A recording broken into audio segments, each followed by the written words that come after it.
Teachers training education channel पर आपका एक बार फिर स्वागत है। आज हम शिक्षा मनोविज्ञान के विषय में बात करेंगे कि शिक्षा मनोविज्ञान क्या होता है। शिक्षा मनोविज्ञान, जिसको हम बोलते हैं इंग्लिश में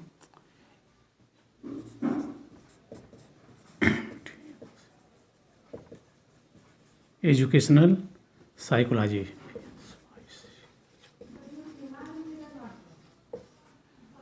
एजुकेशनल साइकोलॉजी, शिक्षा मनोविज्ञान। आप एक अच्छा अध्यापक बनना चाहते हैं तो शिक्षा मनोविज्ञान का ज्ञान बहुत ही आवश्यक है। और कुछ हम शिक्षा मनोविज्ञान स्टार्ट करने से पहले आप लोग पहले चैनल को लाइक एंड सब्सक्राइब कर दीजिए ताकि आगे आने वाली जो वीडियो है वो आपको मिल सके। तो चलिए हम स्टार्ट करते हैं कि शिक्षा मनोविज्ञान क्या है। तो हम कंसेप्ट को समझेंगे और यह जो क्वेश्चन है कि शिक्षा मनोविज्ञान से आप क्या समझते हैं, उसकी प्रकृति के संबंध में अपना विचार व्यक्त कीजिए। यह क्वेश्चन पेपर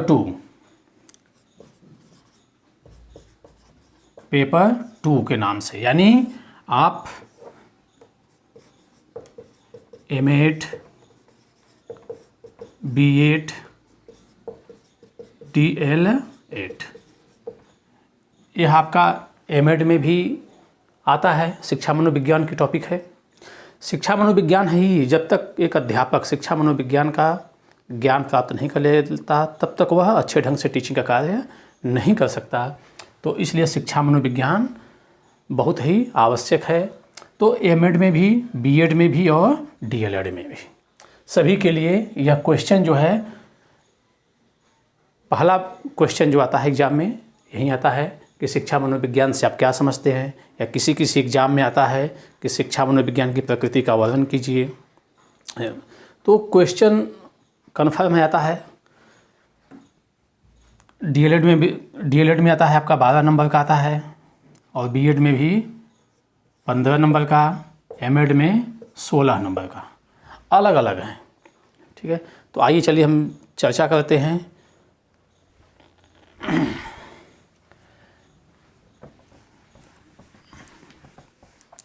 तो D.El.Ed के बच्चे कहने लगे कि सर आप कुछ हम लोगों के लिए भी वीडियो बनाइए। तो मैंने सोचा कि चलिए हम झारखंड के बच्चों के लिए ही D.El.Ed का पेपर बनाते हैं ताकि बच्चे समझें। तो यह क्योंकि यह सभी के लिए है, B.Ed, M.Ed, D.El.Ed सबके लिए है, लेकिन मैं जो प्रोफार्मा बनेगा वो मैं D.El.Ed के लिए ही बना रहा हूँ। ठीक है, तीनों वर्ष के लिए, तीनों बच्चों के लिए है। तो शिक्षा मनोविज्ञान क्या है? तो एजुकेशन, शिक्षा क्या है? शिक्षा मानव को मानव बनाती है। कहने का मतलब है कि जो शिक्षा है मानव को मानव बनाती है। कैसे? जैसे व्यक्ति, अशिक्षित व्यक्ति जब रहता है बिना शिक्षा प्राप्त किए तो क्या होता है, पशु के समान माना जाता है। और जैसे ही शिक्षा लेता है वह क्या करता है, सिस्टम से, ढंग से समाज में सिस्टम से बात करता है, सबका सम्मान करता है और उस शिक्षा की दृष्टि से ही वह बात करता है। एक अलग पहचान होती है। और उसके मानव को मानव, क्या उसके पहले मानव नहीं था? मानव था, लेकिन जब शिक्षा ले लेता है तो वह क्या करता है, नए ढंग से उसके अंदर क्या होता है, चेंज इन बिहेवियर, व्यवहार में परिवर्तन होता है। तो शिक्षा मनोविज्ञान हो गया। इसकी परिभाषाएं हम अलग अलग बताएंगे। शिक्षा अलग हो गया, मनोविज्ञान अलग हो गया।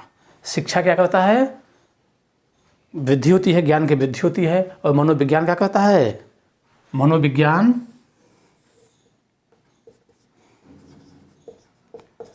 जो मनोविज्ञान है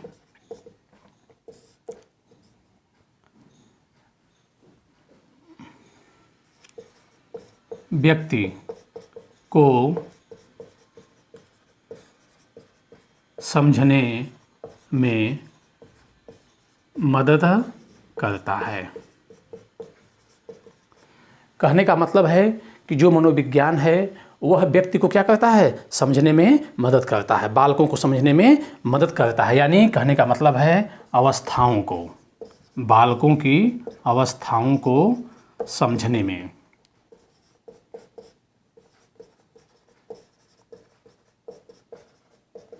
आप एक अच्छा अध्यापक कब बन सकते हैं, जब आप क्लास जो कक्षा है, जैसे मान लीजिए आप अध्यापक बन के डीएलएड है, बीएड है, सबका अलग अलग है, तो आपको ज्ञान होना चाहिए कि जो कक्षाएं हैं, तो आप अगर बच्चा छोटा है 1 क्लास में है तो हम कैसे उसको क्या कर सकते हैं, गाइड कर सकते हैं। क्योंकि बच्चे जो है भिन्न भिन्न घरों से आते हैं, सभी बच्चों को क्या करना है, क्लास को मैनेज करके चलना है कि शोरगुल का वातावरण भी न हो और क्लास का जो टॉपिक है वह टॉपिक क्या हो, कंप्लीट हो जाए, बच्चे समझ लें। तो इसलिए मनोविज्ञान को लाया गया है शिक्षा में। तो 1 हो गया। इस तरह जैसे जैसे क्लासें बढ़ती जाएंगी उस तरह से क्या होगा, बच्चों की अवस्थाओं को, जो कक्षा के जो बच्चे की अवस्थाएं हैं, उन अवस्थाओं को हम क्या करेंगे, उन अवस्थाओं को हम जानेंगे कि यह बच्चा जो है 5 से 6 साल का, तो क्या करेंगे 6 से है तो 7, 7 से है 8, 8 से 9, यानी यह क्या है, इन अवस्थाओं को बालक जान करके टीचिंग कार्य को अच्छे ढंग से कर सकता है। अब इतनी बात तो आप समझ गए होंगे। अब इसको हम बताने से पहले हम शिक्षा के विषय में हम कुछ आपको बताएंगे कि परिभाषाएं क्या होती हैं। विभिन्न मनोवैज्ञानिकों ने, विभिन्न शिक्षा शास्त्रियों ने क्या क्या कहा है, उन शिक्षा शास्त्रियों के हम डिफिनेशन को समझते हैं।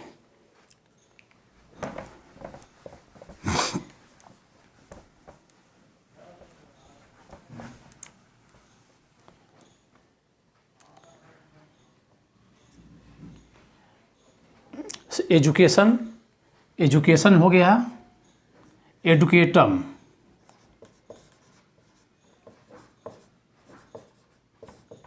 केटम शब्द से बना है, ठीक है। ईंधन डुको, यानी एजुकेशन हो गया आपका, इसको हम लिख सकते हैं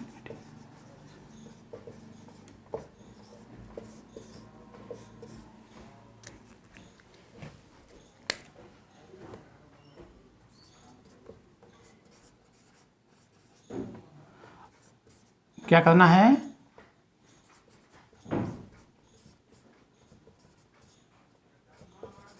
अंतर्निहित ज्ञान को बाहर निकालना। स्वामी विवेकानंद जी कहते थे कि बालकों के अंदर सभी ज्ञान पहले से ही क्या हैं, विद्यमान हैं।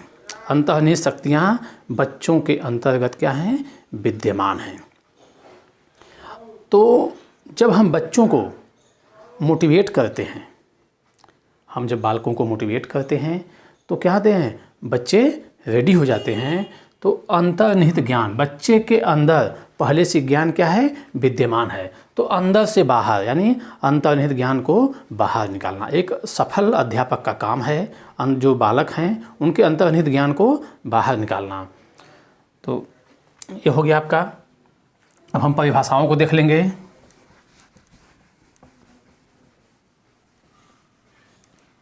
परिभाषा,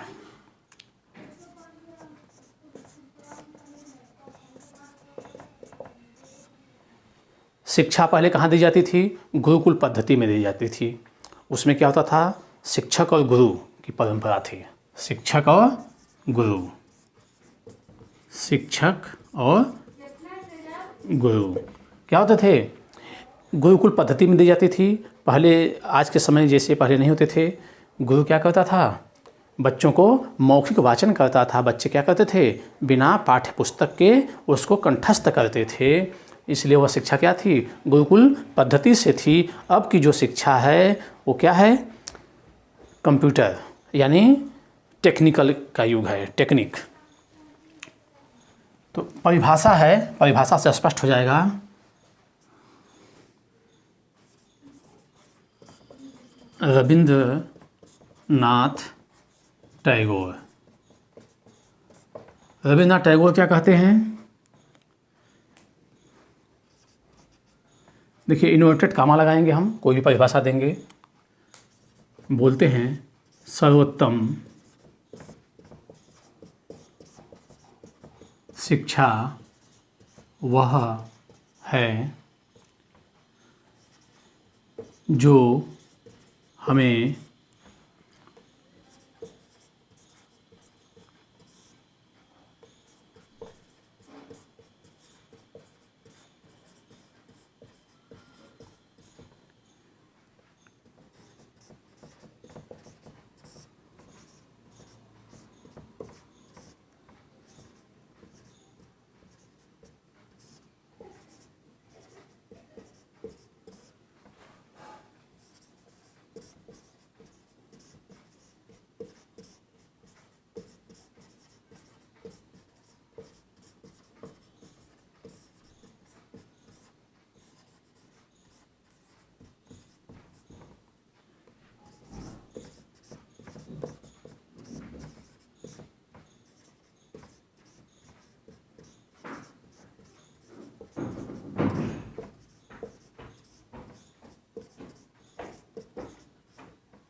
जब भी हम कोई परिभाषा लिखेंगे उन परिभाषा को हम इन्वर्टेड कामा में करके और क्लोज कर देते हैं। किसने कहा है? रविंद्रनाथ टैगोर ने क्या कहा है कि सर्वोत्तम शिक्षा वह है, सबसे अच्छी शिक्षा वह है जो हमें सूचना तथा ज्ञान ही प्रदान नहीं कराता वरन हमारे जीवन को क्या करता है, विश्व के समस्त जीवों के साथ मेल उत्पन्न कराता है, यानी सबको साथ लेकर के सबका साथ सबका विकास की बात करता है। तो ये शिक्षा हुई। और वहीं जॉन डेवी के अनुसार, जॉन डेवी के अनुसार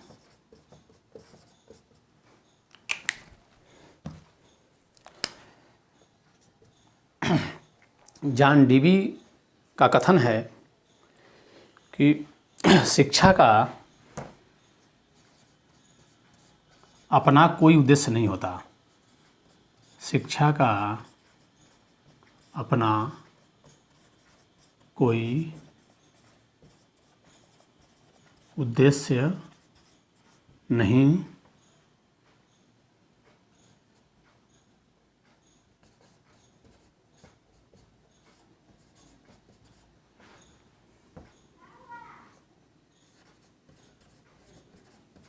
जैसे जैसे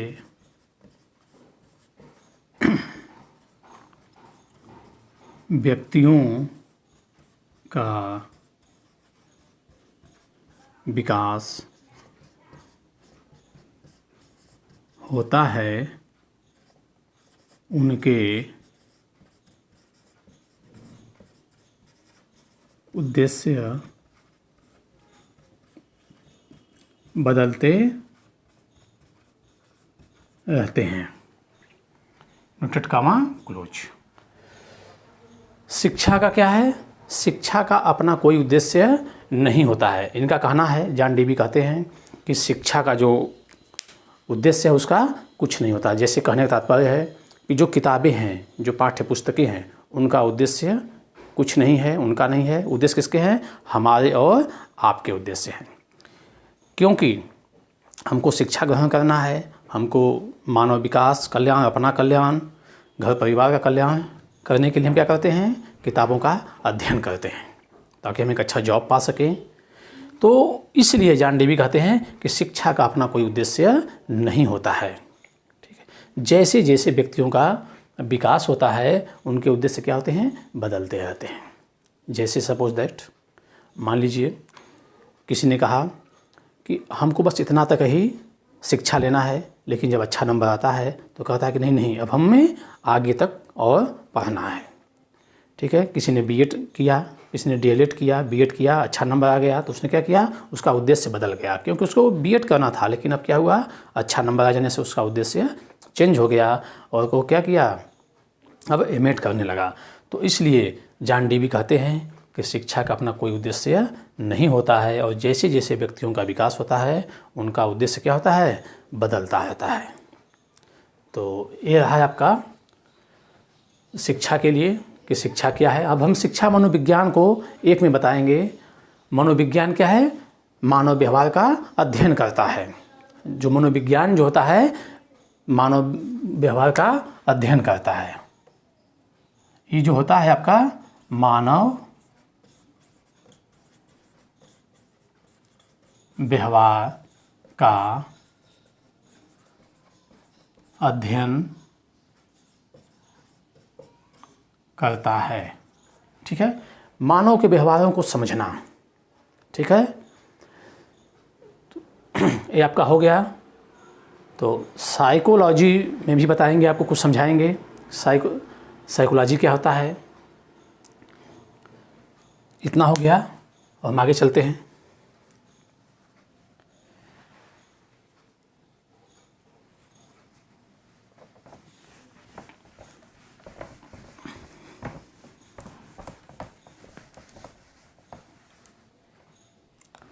साइकोलॉजी होता है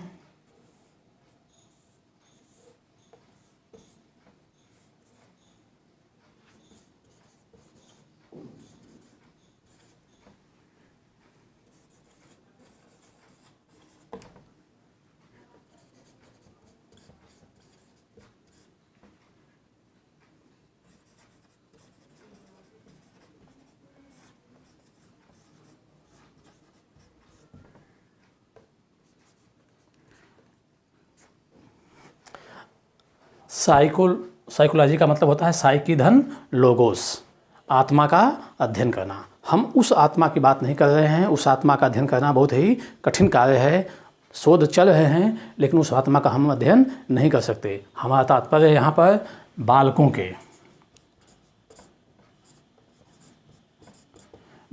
के मनोभावों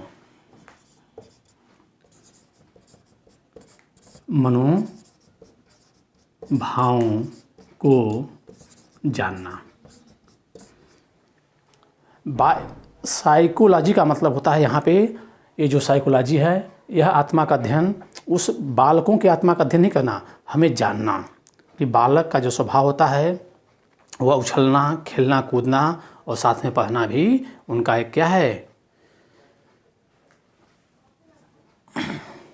तो बालकों को मनोभावों को जानना। हम जब अध्ययन कर लेते हैं, बालकों की अवस्थाओं को जान लेते हैं, जब हम आपको विकास की अवस्थाओं को बताएंगे तो उसमें आपको बताएंगे कि बच्चे क्या क्या अवस्थाओं के अनुसार कैसे कैसे बदमाशियाँ करते हैं, कैसे शरारत करते हैं, उनको हम कैसे एक कंट्रोल करके हम शिक्षा को आगे बढ़ा सकते हैं, एक सफल टीचर कैसे बन सकते हैं, एक अच्छा अध्यापक हम कैसे बन सकते हैं कि बच्चों को भी गाइड कर लें और क्या है बच्चे सीख भी लें। तो इसलिए ट्रेनिंग डीएलएड बीएड ये सब लाया गया है और मनोविज्ञान इसमें लाया गया है। तो चलिए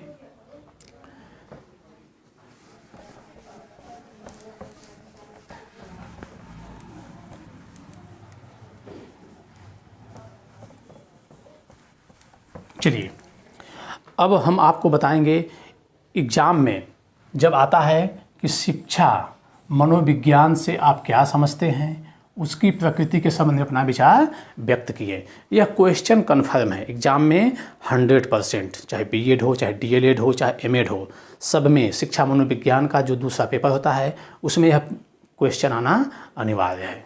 100% आता क्या है, पूछता क्या है, शिक्षा मनोविज्ञान से आप क्या समझते हैं, या क्वेश्चन आ सकता है कि शिक्षा मनोविज्ञान की प्रकृति का अध्ययन करो या वो वर्णन करो। तो हम शिक्षा मनोविज्ञान जो होता है जैसे एग्जाम में आता है, हम क्या करते हैं, पहले हमको ये पूछा क्या है, क्वेश्चन पूछा है कि शिक्षा मनोविज्ञान से आप क्या समझते हैं। ठीक है, नेचर स्वभाव तो है ही, व्यक्ति का स्वभाव कैसा होता है उसको तो हम जानते हैं कि कैसा स्वभाव है, लेकिन जब गहन अध्ययन करेंगे तो वह क्या होगा, खुल के ओपन होगा। तो शिक्षा मनोविज्ञान जैसे ही आता है आपको क्या करना है, एक रूपरेखा, एक सिनॉप्सिस बनाना है तुरंत। इसको देख, रूपरेखा,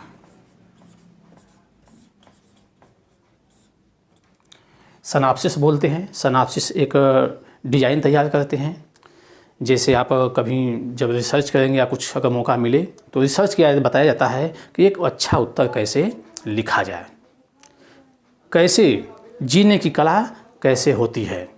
ये जो पीएचडी रिसर्च होता है ये बहुत टफ है, लेकिन जो समझ गए उनके लिए आसान है। लेकिन वह जीवन क्या करता है, जीने के लिए मजबूत कर देता है, मजबूत बनाता है, स्ट्रांग बनाता है कि कैसे समाज में रह करके जैसे माता पिता बच्चों को आनंद देते हैं, वैसे हम कैसे एक सफल शिक्षक बन करके आनंद लें। ठीक है, तो जैसे एग्ज़ाम में आता है हम सीधे क्या करना है, हमें पूछा है शिक्षा मनोविज्ञान। ठीक, अब हम बनाएंगे प्रस्तावना।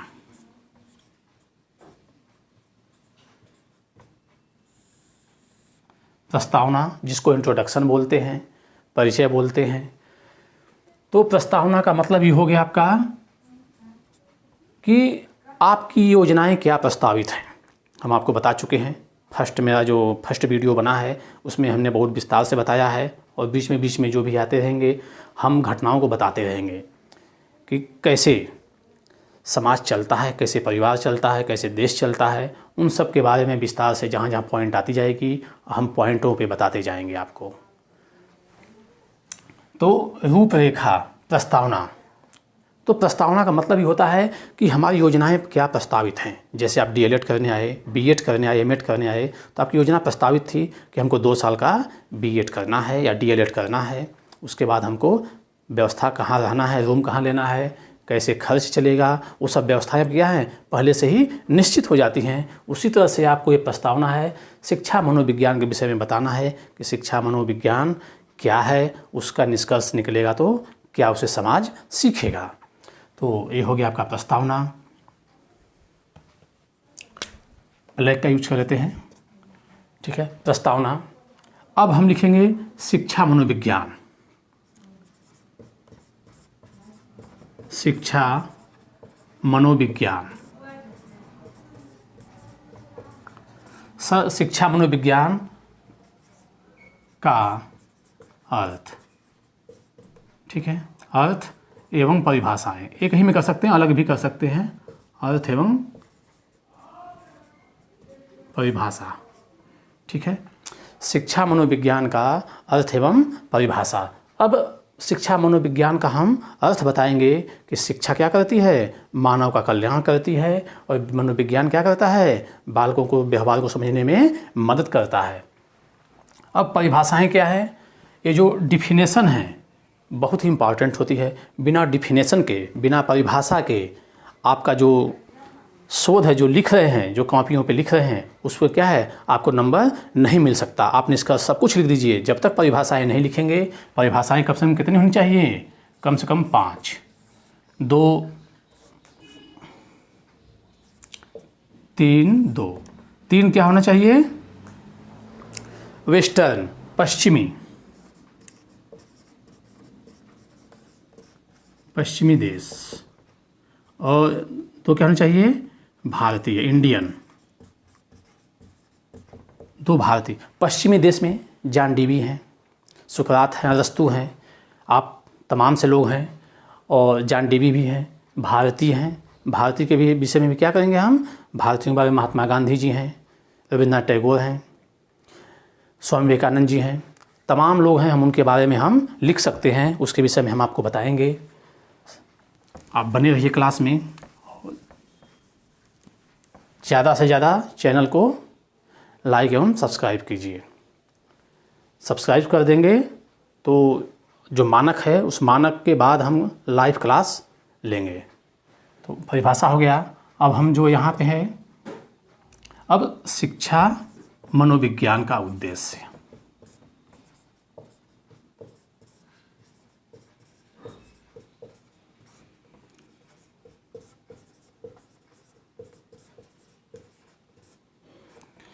कोई भी व्यक्ति का कार्य होता है तो उसका उद्देश्य होता है, उसको डीएलएड करना है। उसी तरह से इसका मनोविज्ञान का भी क्या उद्देश्य है, आप कहना क्या चाहते हैं, आपका उद्देश्य क्या है। अब हो गया शिक्षा मनोविज्ञान की विशेषताएं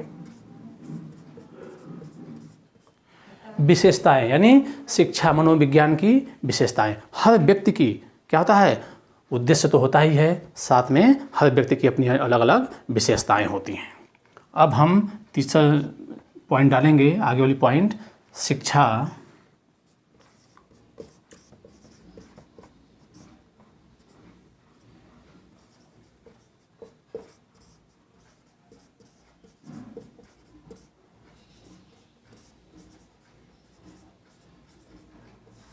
महत्व। ठीक है, अब महत्व क्या है, विशेषताएं तो हो गई, महत्व क्या है, वो तो विशेषता आपकी थी, वो विशेषताएं क्या है, तो उससे समाज सीखेगा क्या कि हम आपके बारे में सुने, आप कहना जो चाहते हैं उसका महत्व भी तो होना चाहिए, उससे लोग कुछ सीखें, अच्छा लगे, तभी उसका महत्व भी होना चाहिए। अब आगे की पॉइंट है, अब पूछा है प्रकृति। शिक्षा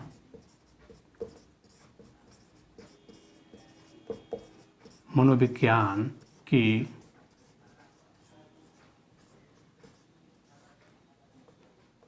प्रकृति, नेचर। हर व्यक्ति का क्या होता है, स्वभाव होता है, ठीक उसी प्रकार से मनोविज्ञान का क्या है, नेचर क्या है, उसकी प्रकृति क्या है, नेचर। अब हम लिखेंगे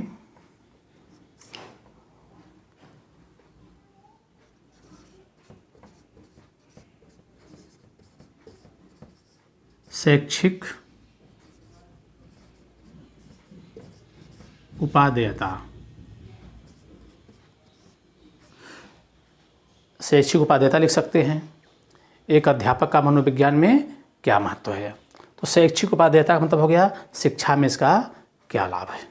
ठीक है, तो शिक्षा में क्या लाभ है, यह बालकों को समझने में मदद करता है, लेकिन जब हम लिखेंगे तो विस्तार से हम लोग क्या करेंगे, चर्चा और परिचर्चा करेंगे। फिर उसके बाद जो है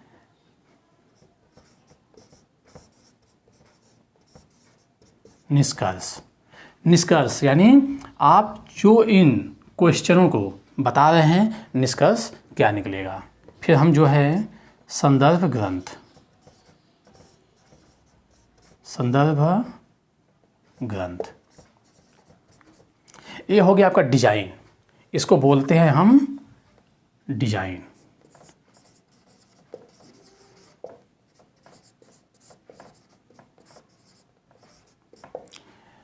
कैसे हम एक अच्छा उत्तर लिख सकते हैं, एक अच्छा उत्तर हम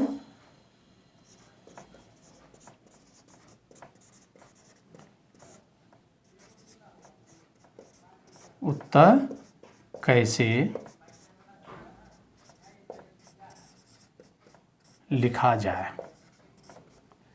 कहने का मतलब है कि एक अच्छा उत्तर कैसे लिखा जाए। ठीक है, तो एग्ज़ाम में जैसे ही क्वेश्चन आता है कन्फर्म है 100% आएगा। अगर शिक्षा के विषय में पूछ दिया कि शिक्षा की विशेषताएं बताइए या शिक्षा की प्रकृति लिखिए, तो हम इसके बाद टॉपिक को बना देंगे।